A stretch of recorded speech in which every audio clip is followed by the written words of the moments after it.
কিভাবে তারা এই রায় দেয় যে হিটু শেখ মৃত্যুদণ্ড পাবে আর বাকি তিনজন খালাস পাবে? এটা কিভাবে সম্ভব? হিটু শেখ কি এই কাজটা একা একা করেছে আর বাকিরা কি সহযোগিতা করে নাই? তাহলে আমার প্রশ্ন হলো যে হিটু শেখ কীভাবে একটা বন্ধ দরজা ভিতরে কিভাবে ঢুকলো?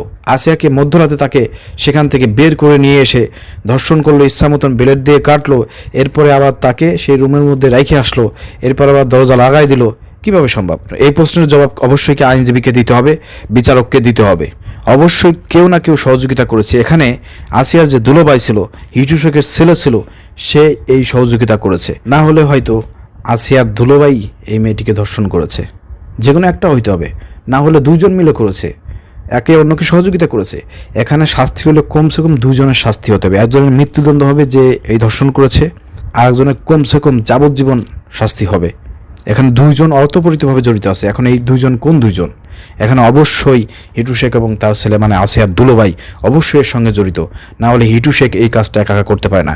তো এই আদালত, এই বিচারকরা কোন বিবেকে তারা শুধুমাত্র হিটু শেখকে আপনার মৃত্যুদণ্ড দিল আর বাকি তিনজনকে খালাস দিল?